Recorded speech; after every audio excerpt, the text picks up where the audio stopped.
محترم و معزز سامعین و حاضرین، آپ سب بڑے ہی خوش نصیب کہ آپ سب آج اس خوشی میں شریک ہیں جو خوشی سب سے زیادہ رب کائنات کو ہے۔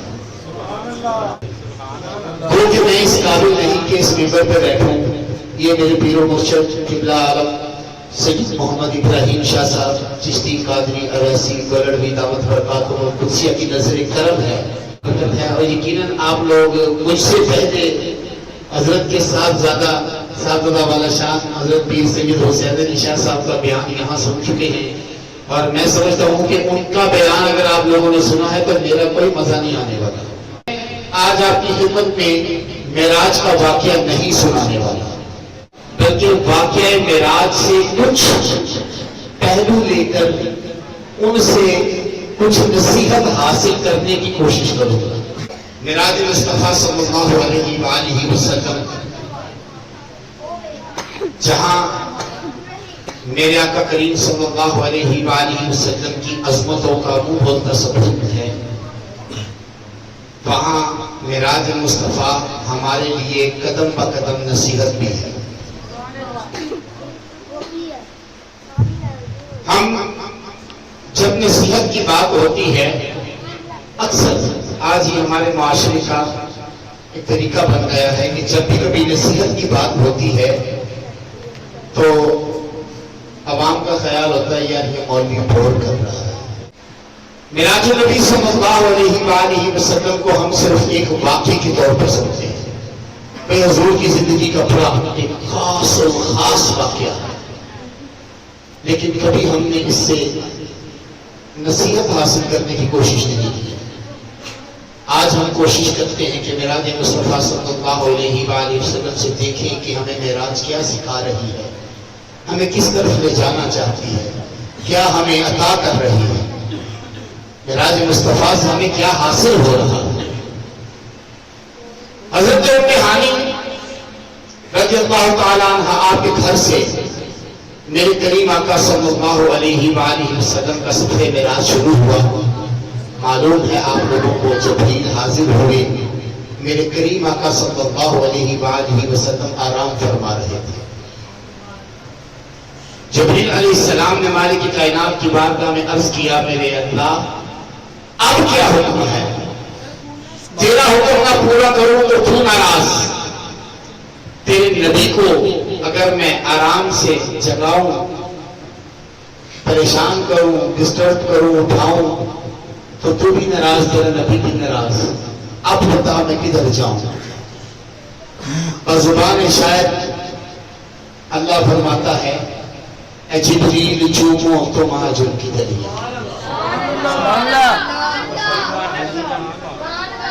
بچے بڑی خوبصورت ہیں، بڑے پیارے بچے ہیں، سبحان اللہ کہتے ہیں، بڑے بھی ویسے خوبصورت ہیں، دل میں کہتے ہوں گے، اے جبریل چومو تو مہاجر کی دریا، تیرے لب بنے محترم کس لیے؟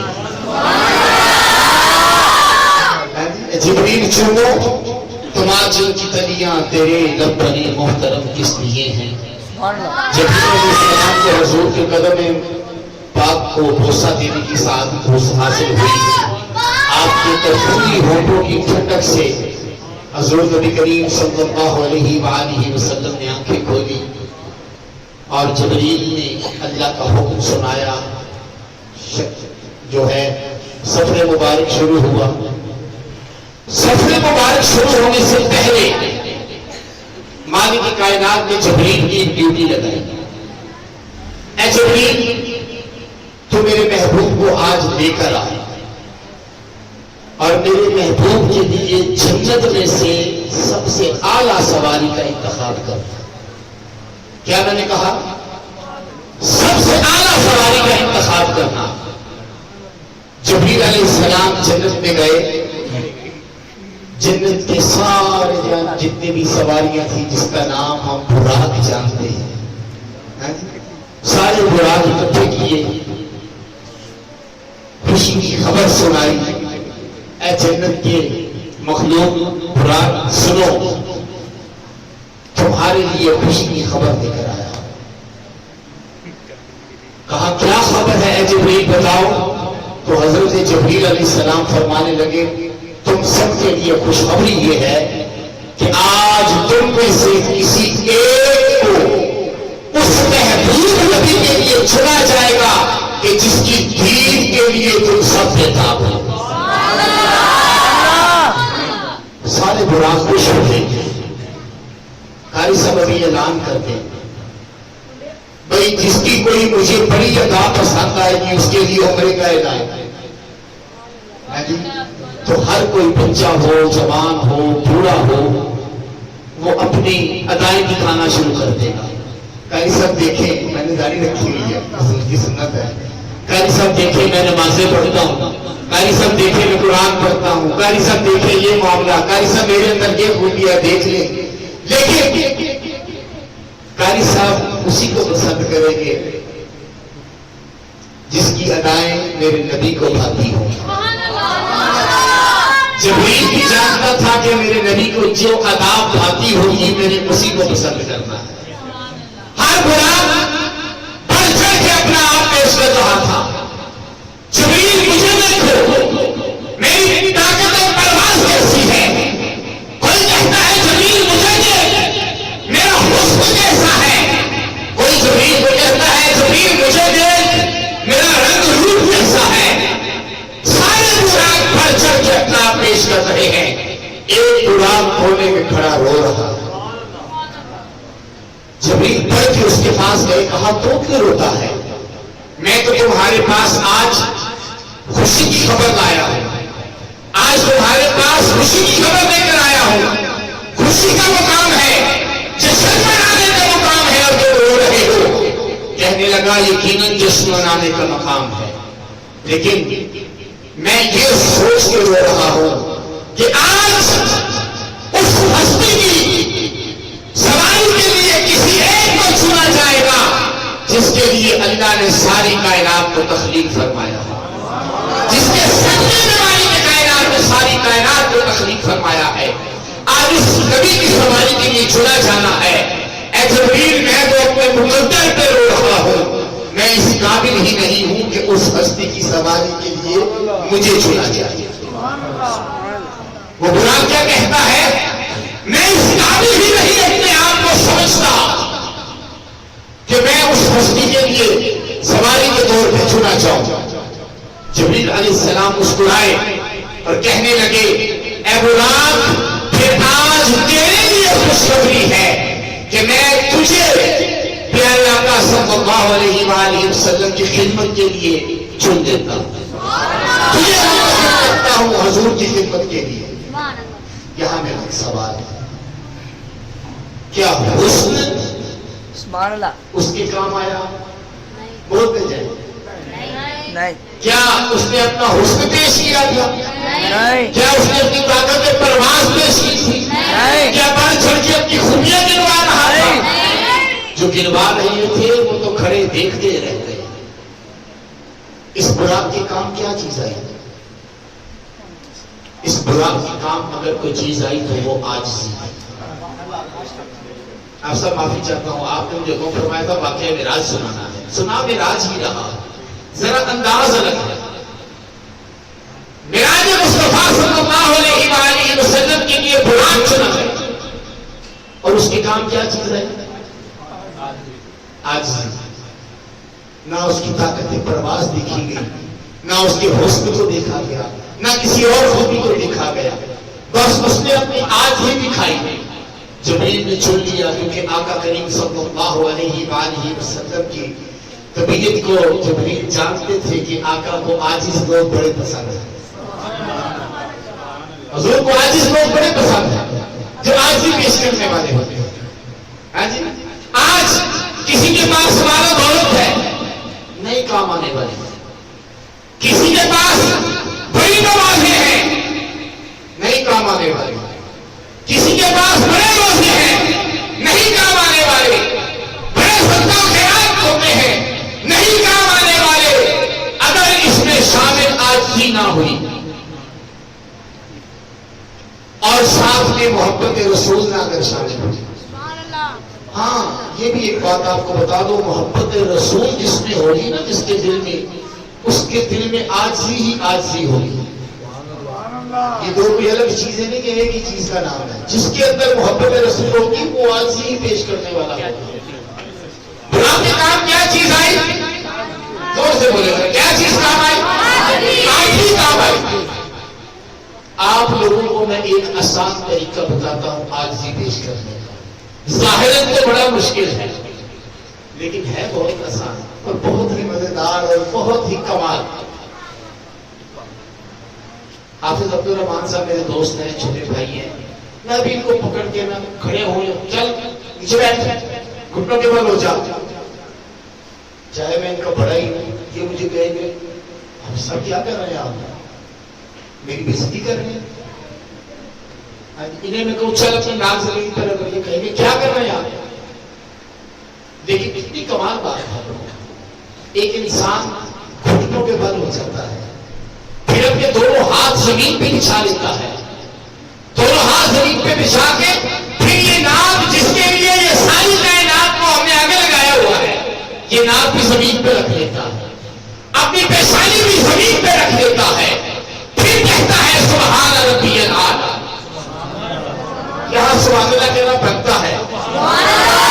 پھر وہ شخص کہتا ہے سبحان ربی الاعلی, یعنی وہ رب کائنات کی بارگاہ میں اپنی عاجزی پیش کر رہا ہے, کہہ رہا ہے مالک کائنات تو اعلیٰ ہے, تو سب کچھ ہے, میں کچھ بھی نہیں.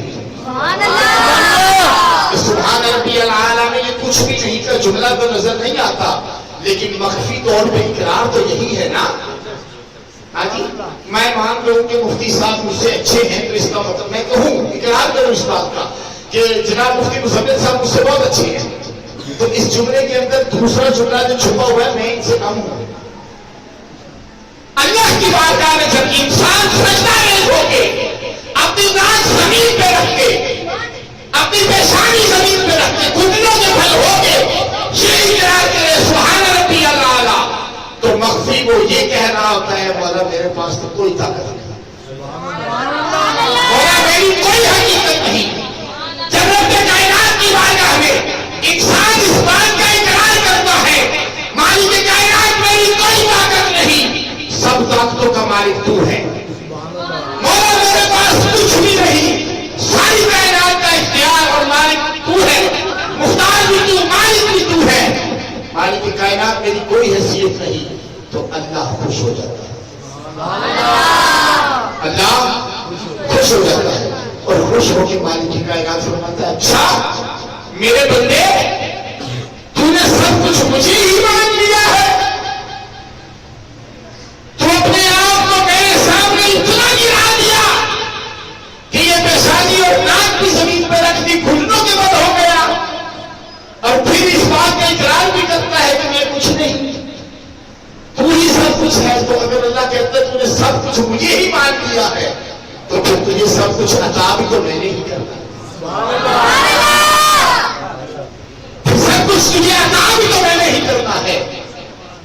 تو آج اس بات کو اپنے دل کی تختی پہ لکھ لیں, جب سب کچھ اس رب کو مان لیتے ہیں, سب کچھ اس رب کو مان کر اپنی عاجزی پیش کرتے ہیں نماز کی صورت میں, تو اللہ خوش ہوتا ہے اور خوش ہو کے پھر نعمتیں عطا فرما دیتا ہے.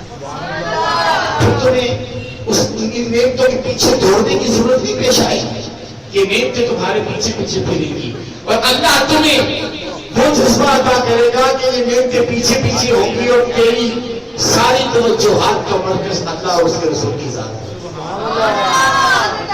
اب براق کا کام کیا آیا, بھول گئے ہیں باہر والے, آج ہی براق کے کام آئے. براق میں نبی کی بارگاہ میں حاضر ہوا, سواری ہوئی, چلے,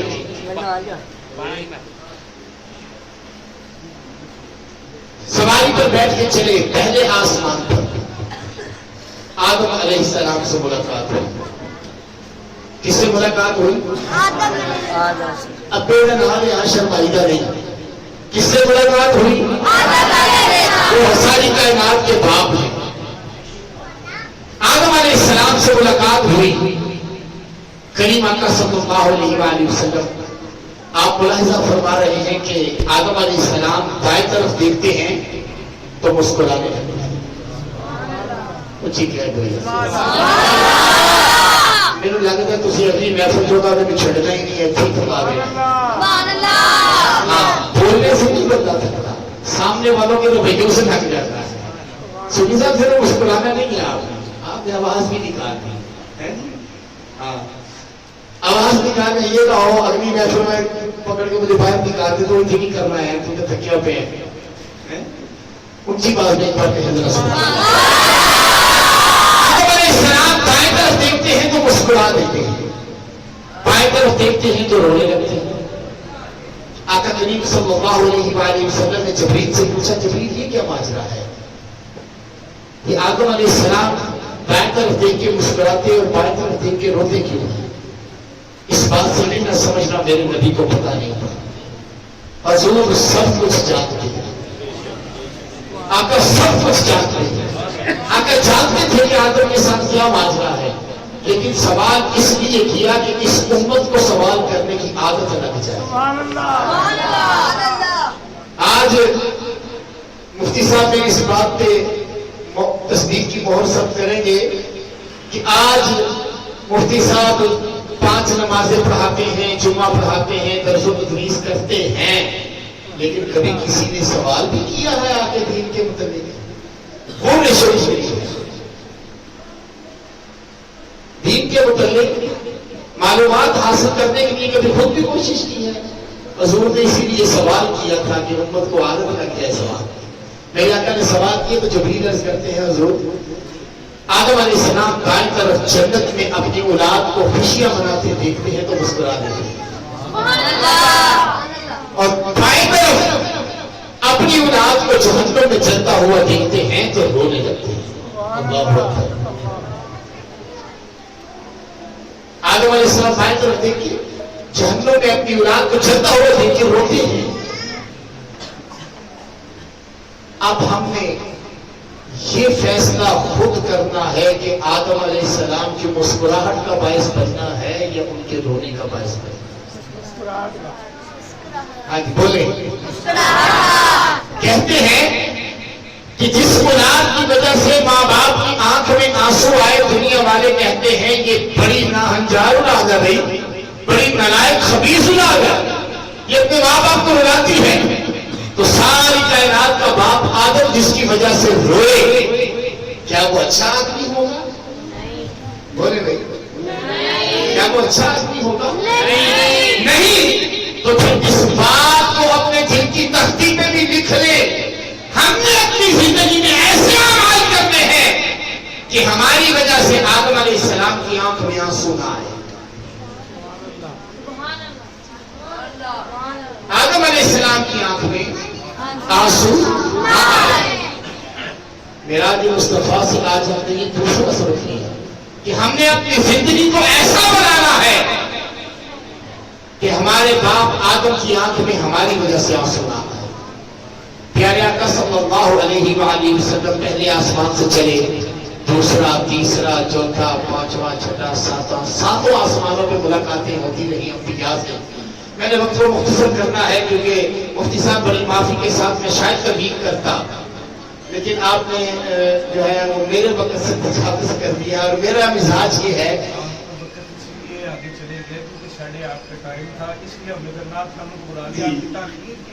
جی جی ماشاء اللہ. اور اب میری عادت مزاج یہ ہے کہ جتنے مرضی ثنا خان بیٹھے ہو, میں نے کبھی نہیں کہا یار اس کو نام پڑھا ہو. میں کہتا ہوں آئے ہیں حضور کی بارگاہ میں حاضری پیش کرنے, میں تو بیٹھا ہوا ہوں. ٹھیک ہے نا جی, ابھی اگلا سفر بھی ہے, اس لیے میں ذرا انتظار کر رہا ہوں آپ سے معذرت کے ساتھ. جو اتنے کام کی باتیں ہیں وہ انہیں بتا جاؤں گا. سفر معراج میں 7ویں آسمان سے جب آگے بڑھے تو پیارے آقا صلی اللہ علیہ وآلہ وسلم سدرۃ المنتہا تک پہنچے. سدرۃ المنتہا پہ جا کے جبریل نے عرض کیا, آقا اب یہ خادم اس سے آگے نہیں بڑھ سکتا, اس سے آگے بڑھے گا تو میرے یہ جو نورانی پر ہیں یہ بھی جل جائے گا. میں اس سے آگے کے نور کی جو ہے وہ برداشت نہیں کر سکتا. اس سے آگے کا نور میری برداشت سے باہر ہے, اس سے آگے آپ سفر کریں گے. پیارے آقا صلی اللہ علیہ وسلم نے ارشاد فرمایا, جبریل پھر بتا میرے لیے تو آج اتنی بڑی خوشخبری لے کے آیا ہے. اے جبریل بتا آج تیرے لیے رب سے کیا مانگوں, بتا کیا چاہیے آج میں تجھے عطا کروں گا, میں عطا کروں گا. میرے آقا کریم صلی اللہ علیہ وآلہ وسلم ابھی حافظ صاحب مجھے دوپہر کو پوچھ رہے تھے علامہ صاحب کیا کھائیں گے, میں کہ حافظ صاحب جو مرضی پکارو میرا کیا نہیں ہے پورا ہونا. یہ دعویٰ تو وہ کرتا ہے نا جس کے پاس ہر قسم کا اختیار ہو. میں نے کہا حافظ صاحب جو مرضی پکارے میں سب کچھ کھا لیتا ہوں. ان کی طرح ایک دوست نے بڑا ایک دن اصرار کیا تو میں نے کہا جی ہرن کا گوشت کھاؤں گا. کہتے ہیں مولوی صاحب ہوگی تو لگا تو میں کہ پھر جو تیری 10 سبزیوں پکا چاہے. تو دعویٰ تو وہ کرتا ہے کہ جس سے کچھ بھی مانگ لیا جائے وہ عطا کر دے. میرے آقا نے پوچھا جبریل اتنی بڑی خوشخبری لے کے آیا ہے میرے لیے, میں رب سے ملاقات کے لیے جا رہا ہوں, بتا جبریل کیا مانگتا ہے. جبریل جانتے تھے کہ میں جو مانگوں گا مجھے آج عطا ہوگا, کیونکہ جبریل کو پتا تھا جہاں جہاں رب کائنات کی حاکمیت ہے وہاں وہاں اختیار مصطفیٰ ہے. کائنات کے ذرے ذرے میں اگر حاکمیت رب کائنات کی ہے تو کائنات کے ذرے ذرے پہ اختیار میرے مصطفیٰ کا ہے. عرض کی حضور جبریل آپ کی خدمت میں یہ عرض کرتا ہے کہ جس دن پل صراط سے آپ کی امت گزرنے لگے رب سے یہ اجازت لے دیجئے گا کہ جبریل اپنا پر بچھائے. اپنی خوش قسمتی پہ تو کہا ہے آپ نے سبحان اللہ, حضرت کی گالی. عرض کی حضور اللہ کی بارگاہ میں التجا میری طرف سے کہ میں چاہتا ہوں آپ کی امت کو صراط سے گزرے میں اپنا پر بچھا دوں. آپ جبریل کے پر کو جانتے ہیں کہ وہ بھی میں بتا دوں تھوڑا سا. میرے آقا نے ایک دن سوال کیا جبریل تیرے کتنے پر ہے. جبریل علیہ السلام عرض کرتے ہیں آقا آپ کے غلام کے 600 پر ہے. کتنے پر ہیں؟ 600 پر ہے. آقا نے سوال کیا جبریل کبھی 600 پروں سے پرواز کی؟ عرض کی حضور کائنات کے ایک کونے سے شروع ہوتا ہوں, ایک پر کھولتا ہوں دوسرے کی نوبت نہیں آتی, کائنات کا دوسرے کونا آ جاتا ہے. جبریل کہتے ہیں ضرور ایک پر کھولتا ہے پھر ایک کونے سے دوسرے کونے پہنچ جاتا ہوں دوسرے کی نوبت نہیں آتی, 600 پر کہاں سے کھولوں گا. آقا نے فرمایا کبھی خواہش پیدا ہوئی؟ کہا حضور خواہش تو دل میں اٹھتی ہے کہ میں 600 پر اللہ نے عطا کیے ہیں تو میں دیکھوں میری پرواز کیا. اب میری طرف دیکھیے گا, کسی کی نظر ادھر اٹھنا ہے میری طرف دیکھیے. حضور نے یوں اس چادر مبارک کو جسے ہم کالی کملی کہتے ہیں, جس کے سائے میں ہم پناہ لینے کے لیے سارے کتاب ہیں, حضور نے اس کالی کملی کو یوں اٹھایا اور اٹھا کے فرمایا جبریل ادھر آ جا. سبحان اللہ. جبریل ادھر آ جا. جبریل کملی مبارک میں تشریف جو ہے وہ حاضر ہوئے. پیارے آقا صلی اللہ علیہ وآلہ وسلم نے ارشاد فرمایا جبریل پڑھنا شروع کر. چند لمحے گزرے تو ایسی آواز آئی جیسے کوئی چیز گر گئی. حضور نے سوال کیا او جبریل میری کملی کی حالت ختم ہو گئی؟ اللہ میری کملی کی حالت ختم ہو گئی؟ جبریل عرض کرتے ہیں آقا 600 پروں سے پرواز کر رہا ہوں, آپ کی کملی کی حالت کہیں دکھائی ہی نہیں دیتی. جبریل کی طاقت پرواز ختم ہو گئی. جبریل کی طاقت پرواز ختم ہو گئی. اب آپ خود ہی اندازہ لگا لیں کہ اس کالی کملی کی سائے میں کتنے گناہگار سما سکتے ہیں. سبحان اللہ. جبریل عرض کرتے ہیں حضور ایک پر کھولتا ہے, اتنا بڑا پر جبریل کا, اور پل صراط, وہ پل صراط جو تلوار سے تیز اور بات سے باریک ہے, کیا اس پہ پاؤں ٹکانا ممکن ہے؟ نیک اور صالح وہ برگزیدہ ہستیاں, وہ ناپنے روزگار شخصیات جو اللہ کے مقبولین ہیں, وہ تو یوں گزر جائیں گے کہ پتہ بھی نہیں چلے گا. مجھ جیسے گناہگار کے پاؤں لڑکھڑائیں گے, جبریل عرض کرتے ہیں حضور آپ کی امت کے پاؤں نہیں لڑکھڑانے چاہیے، میری التجا ہے تو صراط پہ پر بچھا دو۔ اب یہاں بڑی اہم بات جو میں کہنا چاہتا ہوں، میں نے کہا معراج کا واقعہ آپ نے سنا ہوا ہے، دیکھیے معراج ہمیں سکھا کیا رہی ہے، معراج ہم سے چاہتی کیا ہے؟ پیارے آقا صلی اللہ علیہ وآلہ وسلم کی بارگاہ میں التجا کرنے کا مقصد کیا تھا؟ اگر جبریل وہاں کہہ دیتے حضور مجھے بھی ساتھ لے جائے، حضور نے فرمایا تھا بتا کیا چاہیے، کہہ دیتا آقا مجھے بھی ساتھ لے جائے، حضور نے لے جانا تھا، لیکن جبریل نے وہاں اپنی ذات کے لیے کچھ نہیں مانگا، مانگا تو اس امت کے لیے کچھ مانگا۔ اشرف المخلوقات انسان کو اللہ نے بنایا ہے، اللہ نے انسان کو اشرف المخلوقات، فرشتے 24 گھنٹے عبادت، نہ کوئی گناہ نہ کوئی خواہش، لیکن اس کے باوجود ہم گناہگار، اور ہمیں اللہ کہتا ہے تمہیں میں نے اشرف المخلوقات بنایا۔ جبریل کو نہیں، انسان کو، فرشتوں کو نہیں، انسان کو کہا تو اشرف المخلوقات ہے۔ ارے جو مخلوقوں میں سب سے اعلیٰ ہو اس کی سوچ ہی تو اعلیٰ ہوتی ہے نا۔ جبریل کو تو یہ سوچ آ گئی کہ میرے نبی کا امتی جہنم میں گرے گا تو میرے نبی کو دکھ ہوگا، میرے نبی کو تکلیف ہوگی، دل اداس ہوگا میرے نبی کا۔ یہ کسے احساس ہوا؟ جبریل کو، وہ ایک فرشتہ ہے، فرشتوں کو اللہ نے اشرف المخلوقات نہیں کہا، انسان کو کہا ہے، تو اس کا مطلب ہے کہ سوچ بھی تو انسان کی پھر اعلیٰ ہونی چاہیے نا۔ جبریل کو تو یہ سوچ آ گئی کہ میرا نبی امتی کو جہنم میں گرتا دیکھے گا تو اداس ہوگا، دل کو تکلیف ہوگی، پریشان ہوگا میرا نبی۔ کیا یہ اشرف المخلوقات جو حضور کے امتی ہیں، کیا کبھی انہیں بھی یہ خیال آیا کہ میرے عمل کی وجہ سے کہیں میرے نبی کو دکھ نہ پہنچے؟ کبھی آیا خیال؟ کبھی تصور میں یہ بات آئی ہو میں یہ جو عمل کرنے جا رہا ہوں اس سے میرا نبی کہیں دکھی نہ ہو جائے، کہیں میرے نبی کو اس سے تکلیف نہ پہنچے؟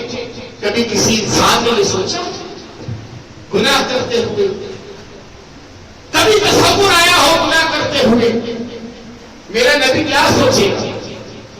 جبریل کو یہ سوچ آ گئی کہ اپنے عملوں کی وجہ سے اگر حضور کا امتی جہنم میں گرا تو میرے نبی کے دل کو تکلیف ہوگی، لیکن امتی کو یہ احساس نہیں ہوا۔ نماز چھوڑ دیتے ہو، کبھی دل میں خیال نہیں آیا میرے نبی کیا سوچیں گے؟ روزہ چھوڑ دیتے ہو، کبھی دل میں خیال نہیں آیا میرا نبی کیا سوچے گا؟ مانو دولت ہوتے ہوئے بھی کبھی سب کا خیال نہیں کیا کیا میرا نبی سوچے گا؟ ماں باپ کی بےادبی کرتے ہوئے کبھی یہ سوچ نہیں آئی کہ میرے نبی کا کیا فرمان ہے، کیا میرے نبی کے دل کو ٹھیس نہیں پہنچے گی؟ کبھی آیا ایسا خیال؟ لیکن جبریل کو آیا کہ میرے نبی کے دل کو تکلیف پہنچے گی۔ اپنے لیے نہیں مانگا، حضور کے دل کی تسکین کے لیے مانگا، حضور میرا پر صراط پہ گزرتے وقت آپ کی امت کے پاؤں کے نیچے، وہ گناہگار پاؤں ہوتے، خطا کار ہے، اور وہ نوری پر ہے۔ ہماری اتنی حیثیت ہے کہ ہم نوری پر کے اوپر اپنا پاؤں رکھیں، لیکن جبریل قربان جاؤں تو نے میرے نبی سے محبت کا حق ادا کرتا ہے کہ تجھے نبی کی دل کی تکلیف کا اتنا احساس، تو نے یہ بھی نہ سوچا یہ گناہگار پاؤں میرا نوری پر، تو نے پھر رب سے کیا مانگ لیا؟ سدرۃ المنتہا سے میرے نبی آگے بڑھے۔ آگے کے معاملات قبلہ مفتی صاحب اس بات کو جانتے ہیں کہ معراج 3 مرحلوں میں کرائی گئی۔ کتنے مرحلوں میں؟ 3۔ پہلا مرحلہ حضرت ام ہانی کے گھر سے مسجد اقصیٰ تک، دوسرا مرحلہ مسجد اقصیٰ سے سدرۃ المنتہا تک، اور پھر تیسرا مرحلہ سدرۃ المنتہا سے جانے خدا یا جانے اللہ کا حبیب کہاں تک۔ جسے ہم لا مقام بھی کہتے ہیں. لا مقام کا مطلب یہی ہے وہ مقام جس کا ہمیں پتہ ہی نہیں, جس کی کسی کو خبر ہی نہیں. حضرت نے بڑا خوبصورت شعر پڑھا, تیری معراج کے تو جانے کہاں تک پہنچا. لیکن ان کا جملہ دوسرا جو تھا وہ تھا کہ میری معراج کے میں تیرے قدم تک پہنچا. میں تو یہ کہتا ہوں کہ تیری معراج کے تو جانے کہاں تک پہنچا, میری معراج کے میں تیرے نقشے قدم تک پہنچا. اگر ہم ان کے نقشے قدم تک بھی پہنچ جائے تو ہمارے لیے معراج ہے, ہمارے لیے معراج ہے. آگے کا سفر, پہلا مرحلہ ام ہانی کے گھر سے مسجد اقصیٰ تک, کیونکہ یہ زمینی مرحلہ تھا, زمین کے معاملات انسان کی دسترس میں ہیں, یہ سارے قرآن اور حدیث میں بیان ہو گئے. دوسرا مرحلہ مسجد اقصیٰ سے لے کے سدرۃ المنتہا تک, آج انسان چاند پہ جا رہا ہے, فضاؤں میں, خلاؤں میں, سیاروں پہ جا رہا ہے. یعنی یہاں تک بھی انسان کی دسترس ہونی تھی. اللہ اور اس کے رسول نے یہ دوسرا مرحلہ بھی سارا بیان کر دیا. جی شکریہ, بہت شکریہ آپ سے, بہت شکریہ. دوسرا مرحلہ بھی سارا قرآن و حدیث میں بیان کر دیا. لیکن تیسرا مرحلہ ابھی فضاؤں اور خلاؤں سے آگے انسان نہیں جا سکا, اور نہ ہی جا سکے گا. اگر جا سکتا ہوتا تو اللہ تیسرے مرحلے کا بھی سارا بیان کر دیتا. کیوں نہیں مفتی صاحب, تیسرے مرحلے کی کوئی باتیں تو نہیں ہمیں بتا, چند باتوں کے علاوہ کہ سفر میں کیا کیا ہوا یہ اللہ جانتا ہے, اللہ کا حبیب جانتا ہے. وہاں ملاقات ہوئی تو میرے رب کی بارگاہ میں جب میرا نبی حاضر ہوا تو اللہ تبارک و تعالی نے سوال کیا, اے میرے حبیب مجھے ملنے آیا ہے, میرے لیے کیا تحفہ لایا ہے؟ مجھے ملنے آیا ہے, میرے لیے کیا تحفہ لایا ہے؟ اب سوال, اب جب دیکھیے گا اس سوال کا جواب میرا نبی کیا عرض کر رہا ہے رب کی بارگاہ میں. سب سے پہلا پوائنٹ براق والا اب یہاں بھی جڑ گیا. میرے نبی کی بارگاہ میں جب یہ سوال آیا, اے میرے نبی کیا لایا ہے, آقا عرض کرتے ہیں مولا تیرے پاس میں کیا لاؤں, سب کچھ تو ہے. تو ان اللہ علی کل شیء قدیر, شان رکھنے والا, اور تجھے میں کیا پیش کروں. آقا نے عرض کی, اے مالک کائنات بس اگر میرے پاس کچھ ہے تو بس آج سے. کیا کرے عرض کی, اے اللہ تیری بارگاہ میں آج کے علاوہ کچھ پیش نہیں کر سکتا. اور جس امت کا نبی, جس امت کا نبی آج سے پیش کرے. اچھا یہاں ایک بات بڑی خوبصورت, آج ہی کون کرتا ہے, عاجز کون ہوتا ہے؟ جو محتاج ہو. کیا ہو؟ محتاج. ذرا زور سے بولیں, جو محتاج ہو. مجھے اگر کوئی محتاجی ہوگی تو میں عاجز ہو جاؤں گا, عاجز ہو جاؤں گا تو پھر کسی کی بارگاہ میں جاؤں گا, کسی کے پاس جاؤں گا, رونا رہوں گا, وہ میری اس تکلیف پریشانی کو دور کر دے گا. میرے نبی کو کیا کائنات میں کسی چیز کی کمی تھی؟ نہیں. مختار کائنات ہے. اللہ رب العزت نے ہر شے میں اختیار, ہر شے میں اختیار ادا کیا ہے میرے نبی کو.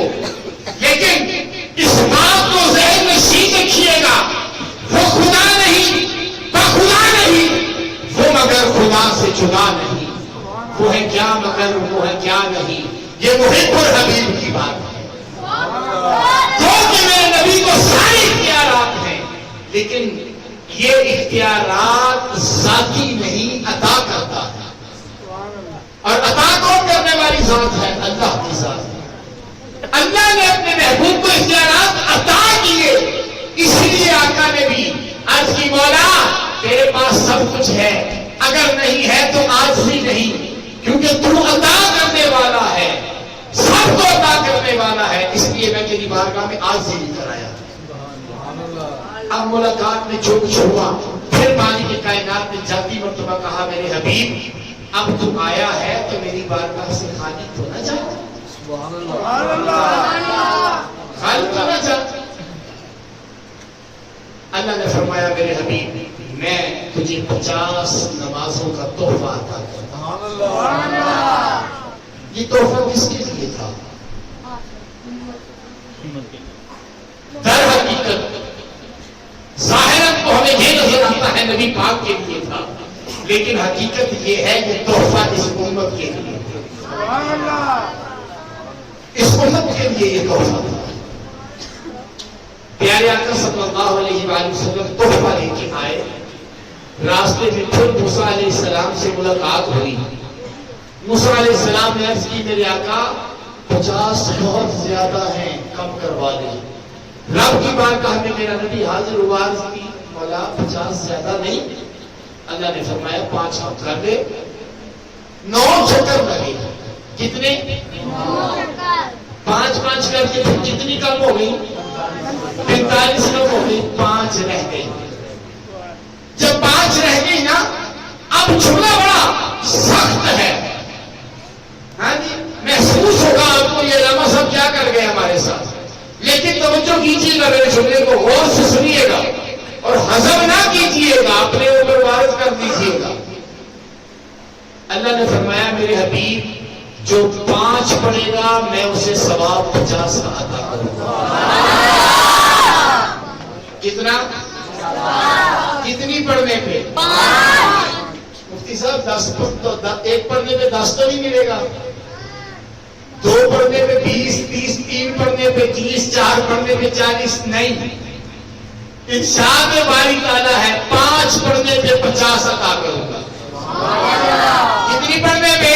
50. ہاں جی، ارشاد میرے سونالیوں کو توجہ کرو. جنہاں دی اکھ فجر میں نہیں کھلتی باقی 4 پڑھتے ہو تو توجہ کرو. میرے اللہ نے فرمایا میرے حبیب جو 5 پڑھ لے گا 50 عطا کر دوں گا. میرے آقا موسیٰ علیہ السلام کے پاس پھر تشریف لائے. موسیٰ نے کہا حضور ابھی بھی زیادہ ہے. کیوں نہیں زیادہ تھی؟ نہیں، بچوں کو سمجھ آ گئی یہ بات. زیادہ تو نہیں تھی نا. موسیٰ نے عرض کیا ضرور زیادہ ہے، آپ کی امت میں بھاری ہو جائے گی. وہ بھی نبی تھے. موسیٰ علیہ السلام بھی نبی تھے، وہ بھی جانتے تھے 5 بھاری ہو جائیں گے. اور ہوتی ہے کہ نہیں ہوتی؟ جمعے کی تعداد اپنی دیکھ لیں مسجد میں، عید کی نماز کی تعداد دیکھ لیں اور 5 وقت کی نماز کی تعداد دیکھ لیں. آپ خود ہی فیصلہ کر لیں موسیٰ صحیح کہتے تھے کہ نہیں. موسیٰ علیہ السلام صحیح کہتے تھے کہ نہیں؟ وہ 5 پڑھنے والے تو نہیں میری اس بات کا جواب دیں گے. موسیٰ صحیح کہتے تھے آقا بھاری ہو جائے گی. لیکن آقا کریم صلی اللہ علیہ وآلہ وسلم نے وہاں ایک جملہ ارشاد فرمایا. کہا موسیٰ اب مجھے رب کی بارگاہ میں جاتے ہوئے حیا آتی ہے.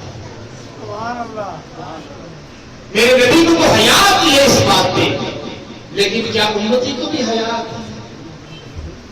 بولے میں نے پہلے کہا تھا آغاز میں لگے گا ایسے قوم کی بوری کرے گا، اور میں بوری کر رہا ہوں.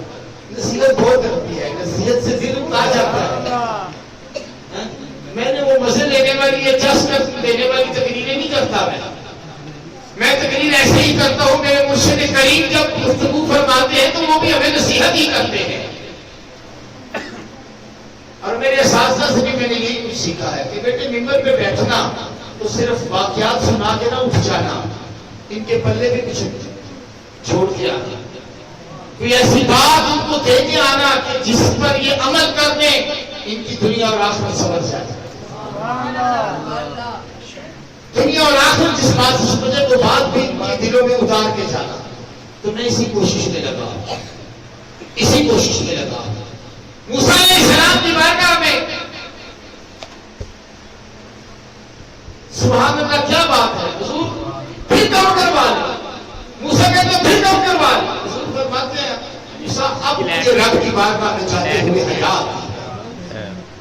مجھے حضور کا جملہ بڑا کمال لگا، لیکن سوچنا یہ ہے کہ کیا امتی کو بھی حیا آتی ہے کہ نبی کی بارگاہ میں پیش ہوتے ہیں. دعا کرتے ہوتے ہم راستہ تو حضور کا ڈال دیتے ہیں، لیکن کبھی یہ بھی تصور کیا ہے حضور کی بارگاہ میں حاضر کیسے ہونا ہے. الحمدللہ موسیٰ میرا ایک شاگرد ہے. اس کو اللہ تعالیٰ نے توفیق عطا فرمائی، وہ سعودی عرب چلا گیا. میں کہتا ہوں اس بچے پہ میں اتنا راضی ہوں. اس نے مجھے کال کی، کہتے ہیں استاد محترم میں صبح فجر کے بعد مغرب کے بعد حضور کی بارگاہ میں قرآن پاک کھڑا ہو کر پڑھتا ہوں. اور وہ بچہ پتا کیسا تھا، مجھے 4 بچے روز بھیجنے پڑتے، جاؤ اس کو اٹھا کے لاؤ، اور روز گنے کھاتا تھا مجھ سے. کہتا حضور آپ کا وہ زبردستی قرآن پڑھانا، آج میں اللہ کے نبی کی بارگاہ میں کھڑا ہو کے دعا کرتا ہوں اور عرض کرتا ہوں حضور میرے استاد کی خیر فرمائیے گا، ان کے لیے کرم فرمائیے گا ان پر. یہ میں آج اگر آپ کی بارگاہ میں قرآن پڑھ رہا ہوں تو یہ میرے استاد کی محنت کی وجہ سے. وہ بچہ وہاں کھڑا ہو گیا یہ بات کہتا ہے، اور اس نے مجھے فون پہ کہی، ہاں جی کیا ہم بھی حضور کی بارگاہ میں پیش ہوتے ہوئے اس قابل ہیں؟ کیا ہم حضور کے لیے کو دکھانے کے قابل ہیں؟ آقا تو فرماتے ہیں موسیٰ مجھے حیا آتی ہے رب کی بارگاہ میں یہ کہتے ہوئے کہ اللہ 5 سے بھی کم کر دے. کیا امتی کو یہ حیا آتی ہے کہ میرے نبی نے کہا تھا نماز میری آنکھوں کی ٹھنڈک ہے؟ کون سی آنکھیں؟ آئے آئے آئے. چاہے میرے آقا کریم صلی اللہ علیہ وآلہ وسلم کا جب اس کائنات میں تشریف آوری ہوئی نا، تو اماں آمینہ فرماتی ہے کہ جب دیکھیں نا ہر بچہ جب پیدا ہوتا ہے تو ماں باپ اس کی پہلی آواز سننے کو بڑا خوشی محسوس کرتے ہیں، تو اس کو دیکھتے ہیں، اس کی ہنسی کو دیکھتے ہیں، اس کی آنکھوں کو دیکھتے ہیں، اس کی آواز سننا پسند کرتے ہیں. اس سے پہلی آواز کیا نکالی؟ اماں آمینہ فرماتی ہے میں نے بھی حضور کے چہرہ انور کو دیکھنے کے لیے یوں نقاب ہٹایا تو میں نے دیکھا کہ آقا کریم صلی اللہ علیہ وآلہ وسلم کے لب ہل رہے ہیں. آپ فرماتی ہے میرے دل میں خواہش اٹھی میں دیکھوں میرے آقا کیا فرما رہے ہیں. آپ فرماتی ہے میں نے کان قریب کیا تو آواز آ رہی تھی ربی حب لی امتی.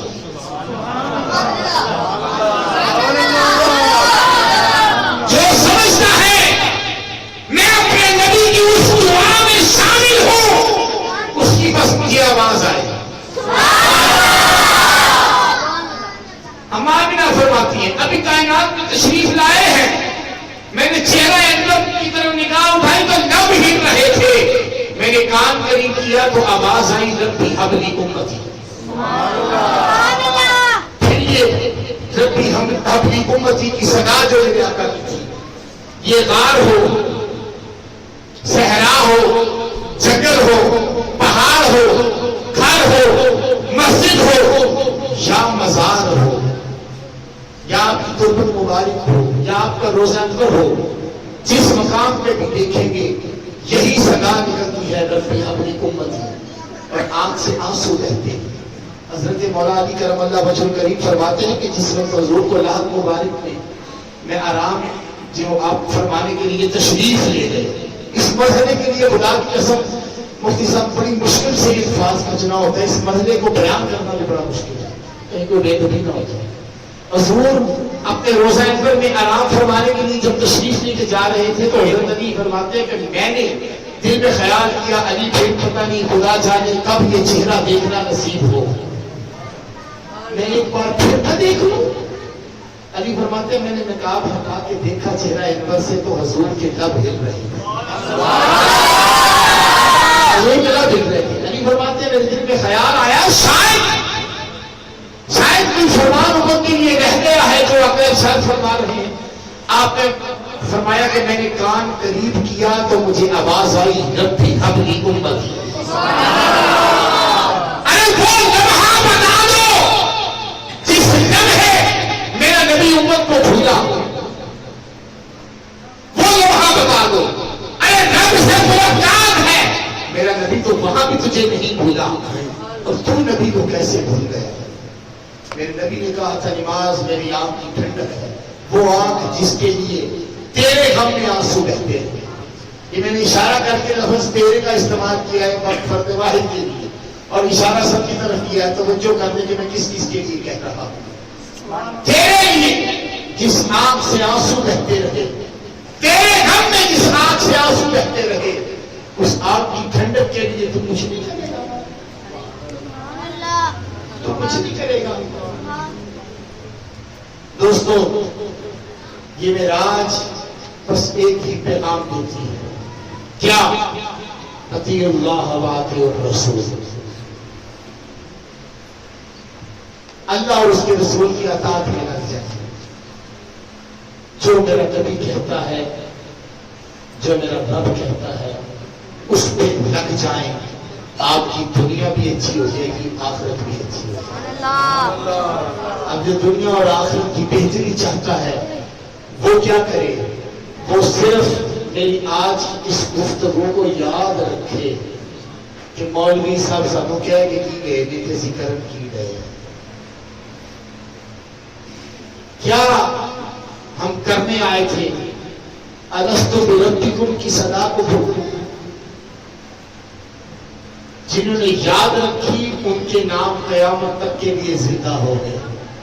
کوئی داتا کی اجمیری ہو گیا، کوئی معین الدین چشتی ہو گیا، کوئی بابا فرید تو کوئی مہر علی ہو گیا، کوئی شہباز قلندر تو کوئی نظام الدین ہو گیا، ہاں جی، کوئی میرا حسین تو کوئی عبد القادر جیلانی ہو گیا، جنہیں یہ صدا الست بربکم یاد رہی، اور جو بھول گئے وہ میرے جیسے گنہگار ہو گئے۔ اللہ رب العزت ہم سب کو عمل کی توفیق عطا فرمائے، اور پیارے آقا صلی اللہ علیہ وآلہ وسلم سے جو ہم دعوی عشق و محبت کرتے ہیں اس میں ہم سب کو سچا ہونے